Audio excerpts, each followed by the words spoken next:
Polytechnic విద్యార్థుల యొక్క బాధ ఎట్లా ఉంటుందంటే ఆ రోజుల్లో మాకు ఇంజనీరింగ్ సీట్లు తక్కువ ఉండేవి, కానీ తర్వాత ఎప్పుడైతే ఇప్పుడు ఇంజనీరింగ్ సీట్లు పెరిగిన తర్వాత లాటరల్ ఎంట్రీ సిస్టమ్ పెట్టడం జరిగింది. అప్పుడు మాకు 3 years కోర్స్ ఉండేది, తర్వాత లాటరల్ ఎంట్రీలో డైరెక్ట్ సెకండ్ ఇయర్కు అడ్మిషన్ ఇవ్వడం జరుగుతుంది. ఈరోజు మేము ఒకటే డిమాండ్ చేస్తున్నాం, ఏదైతే ఏఐసిటి అప్రూవల్ తోటి మాకు పాలిటెక్నిక్ కాలేజ్ అనేది నడిచేది, అదేవిధంగా ఇంకొక అంశం ఏంటంటే మాకున్నటువంటి ఈరోజు స్కిల్ యూనివర్సిటీకి ఎనీ యూనివర్సిటీకి యూజీసీ అప్రూవల్ కావాలి. ఈరోజు స్కిల్ యూనివర్సిటీకి నేను ఒకటే అడుగుతున్నా, అసలు యూజీసీ అప్రూవల్ ఉందా? దాని వీసీకి ఇంతకుముందు ప్రవీణ్ కుమార్ గారు చెప్పినట్టుగా డాక్టరేట్ ఉందా? మా పాలిటెక్నిక్ కాలేజీకి ప్రిన్సిపాల్ కావాలంటే కంపల్సరీ పిహెచ్డి ఉండాలి, హెడ్ ఆఫ్ ది డిపార్ట్మెంట్ కావాలంటేనే పిహెచ్డి ఉండాలి. అట్లాంటిది స్కిల్ యూనివర్సిటీ పెట్టినప్పుడు దానికి వీసీకి ఎవరినైతే పెట్టినా ఆయనకు పిహెచ్డి లేదు, యూజీసీ నామ్స్ ప్రకారం ఆయన రిక్రూట్మెంట్ కాలేదు. ఈరోజు స్కిల్ యూనివర్సిటీ యూజీసీ అప్రూవల్ తోటి రాలేదు. కాబట్టి ఆ యూజీసీ స్కిల్ యూనివర్సిటీ అనే దానికి ఎక్కడ కూడా ప్రభుత్వం యొక్క అథెంటికేషన్ లేదు. ఎందుకంటే ఇక్కడ ఏఐసిటిది ఎప్పుడైతే అప్రూవల్ లేనప్పుడు టెక్నికల్ ఎడ్యుకేషన్ ఎక్కడ కూడా మనుగడ సాగించలేదు. ఎందుకు జరిగిందని చెప్తున్నా అంటే ఏఐసిటి అప్రూవల్ లేదని గతంలో మా పాలిటెక్నిక్ వాళ్ళకు పార్ట్ టైం ఇంజనీరింగ్ కాలేజీ ఉండేది.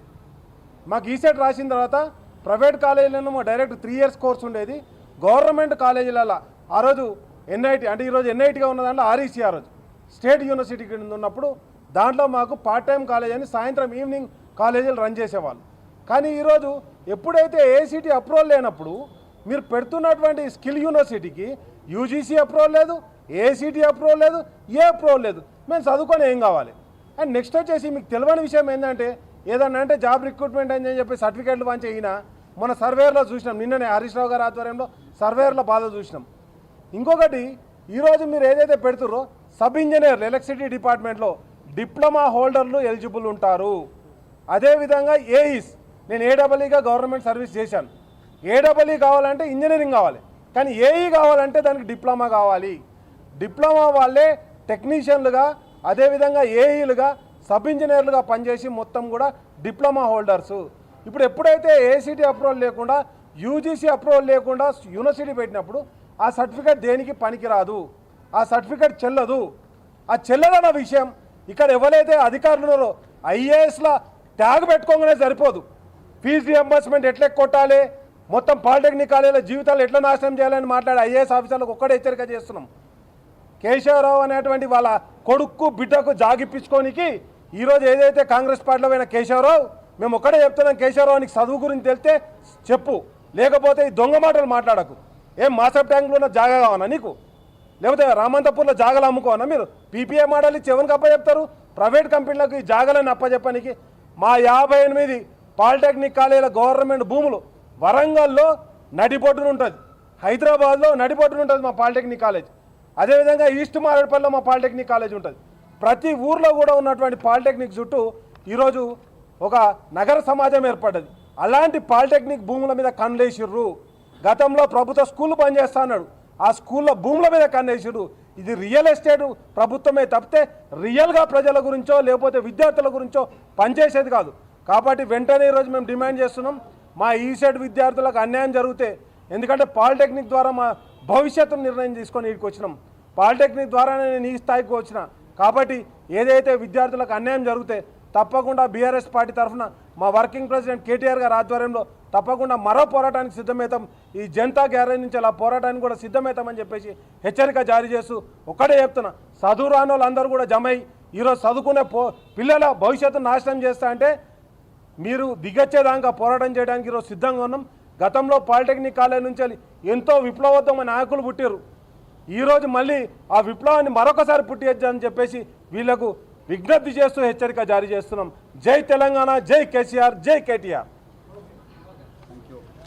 మరి ముఖ్యంగా పేద దిగువ మధ్య తరగతి వర్గాలకు చెందిన ఈ పేద బిడ్డలు తెలంగాణ భవిష్యత్తును తీర్చిదిద్దాల్సిన ఈ బిడ్డలు ఈరోజు రోడ్ల ఉవ్వెత్తున 2009 సంవత్సరంలో పాలిటెక్నిక్ విద్యార్థి జేఏసీని ఏర్పాటు చేసి రాష్ట్ర వ్యాప్తంగా పాలిటెక్నిక్ విద్యార్థులము తెలంగాణ రాష్ట్రం వస్తే పాలిటెక్నిక్ వ్యవస్థ బాగుపడుతున్న ఉద్దేశంతో మరి 15 ఏళ్ల పసి వయసులో పాలిటెక్నిక్ కళాశాలకు వచ్చినా కానీ ఆనాడు ప్రత్యేక రాష్ట్రం కోసం వీరోచితంగా పోరాటం చేయడం జరిగింది.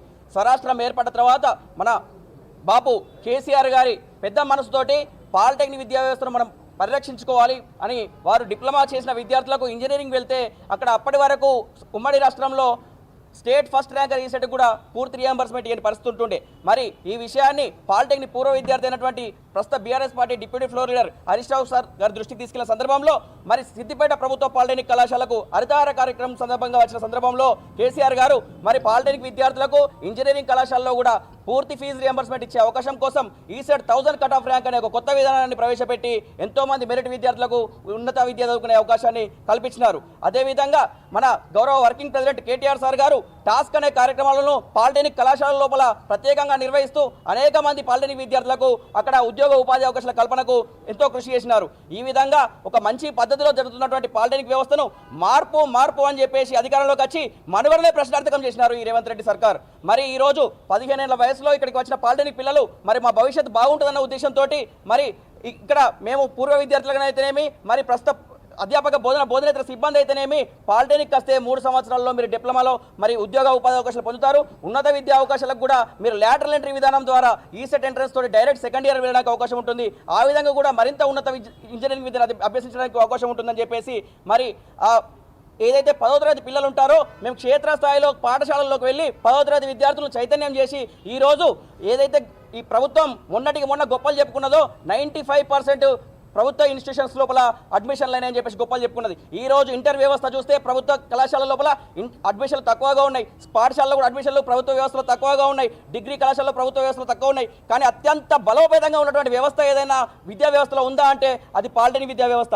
అట్లాంటి పాలిటెక్నిక్ విద్యా వ్యవస్థను కూడా ప్రైవేటీకరణ చేయడానికి ఈ రాష్ట్ర ప్రభుత్వం మరి చర్యలు చేపట్టింది. తద్వారా ఏం జరుగుతుందంటే మేము ఎంతో భరోసానిచ్చినటువంటి విద్యార్థులు ఎప్పుడైతే ఇప్పుడు ప్రథమ సంవత్సరంలో పాలిసెట్ ఎంట్రన్స్ ద్వారా వచ్చిన ఫస్ట్ ఇయర్ స్టూడెంట్స్ ఉన్నారో ఇప్పుడు టీసీలు తీసుకొని మేము వెళ్ళిపోతామని చెప్పేసి వాళ్ళు అనే పరిస్థితి ఉంది. అట్లయితే మరి పాలిటెక్నిక్ కళాశాలలో రాబోయే విద్యా సంవత్సరంలో కాదు ఈ విద్యా సంవత్సరంలోనే అడ్మిషన్లన్నీ ఖాళీ అయిపోయి అక్కడ ప్రథమ సంవత్సరం తరగతి గదులన్నీ ఖాళీ అయ్యే ప్రమాదం పొంచి ఉంది. ఇక సెకండ్ ఇయర్ ఫైనల్ ఇయర్ చదువుతున్న విద్యార్థులు ఒక ప్రమాదమైనటువంటి భయంకరమైనటువంటి అయోమయ పరిస్థితిలో ఉన్నారు. ఏమంటే ఇప్పుడు ఈ జీవో వచ్చిన విషయము ఈ విద్యార్థులకు ఎవరికి తెలియజేయలేదు. కనీసం పూర్వ విద్యార్థి సంఘాలకు కానీ కనీసము అక్కడ ఉన్నటువంటి బోధనేతర సిబ్బందికి కానీ ఈ చట్టం గురించి కానీ ఆ జీవో గురించి కానీ ఆ ఎడ్యుకేషన్ కమిషన్ రిపోర్టు గురించి కానీ ముందస్తు సంప్రదింపులు ఎలాంటివి జరపకుండా 4 గోడల మధ్యలో 4 అధికారులు కలిసి ఆ చట్టాలను రూపొందించడం వల్ల ఏమవుతుందంటే మా డిప్లొమా పూర్తయిన తర్వాత ఇప్పుడు ఈ స్కిల్ యూనివర్సిటీ ఏదైతే ఇప్పుడు అసెంబ్లీ సెప్టెంబర్లో జరగబోయే అసెంబ్లీ సెషన్లో ఇది బిల్లు రావడానికి సిద్ధమవుతోంది. ఒక్కసారి ఇప్పుడు ఇప్పటికే ఒకటి జీవోలు ఇచ్చినారు, మరి యంగ్ ఇండియా స్కిల్ యూనివర్సిటీ 2024 చట్టంలో కలిపినారు. ఈ విధంగా కలపడంతో పాటు వచ్చే అసెంబ్లీ సెషన్ లోపల బిల్లు రూపంలో తీసుకొచ్చే ప్రయత్నం చేస్తున్నారు. అలా చేయడం ద్వారా ఇప్పుడు సెకండ్ ఇయర్ ఫైనల్ ఇయర్ చదువుతున్న విద్యార్థులకు మరి ఏ యూనివర్సిటీ సర్టిఫికేట్ వస్తుంది, మరి ఇప్పుడు ఉన్నటువంటి ఎస్బిటిటి బోర్డు సర్టిఫికేట్ వస్తుందా లేదంటే స్కిల్ యూనివర్సిటీ సర్టిఫికేట్ వస్తుందా? ఈ స్కిల్ యూనివర్సిటీ సర్టిఫికేట్ పట్టుకొని ఆ విద్యార్థి మరి ఉద్యోగ ఉపాధి అవకాశాలకు పోతే మరి ఆ ఉద్యోగ ఉపాధి అవకాశాల లోపల ఈ సర్టిఫికేట్కి ఏమన్నా శాంటిటీ ఉంటుందా? వాళ్ళకి అక్కడ ఎలాంటి ఉద్యోగ ఉపాధి అవకాశాలు రిజెక్ట్ చేస్తే ఈ విద్యార్థుల భవిష్యత్తు ఏం కావాలని చెప్పేసి మరి భవిష్యత్తులో వీళ్ళు అసలు ఈసెట్ ఎంట్రన్స్ రాసి ఇంజనీరింగ్ చదవడానికి అవకాశం కల్పిస్తుండ్రా, అసలు ఈసెట్ ఎంట్రన్స్ విధానం ఉంటుందా కూడా ఇప్పటి విద్యార్థులకు చెప్పని పరిస్థితి ఉంది. మరి ఏదైతే 1950వ దశకంలో జాతీయ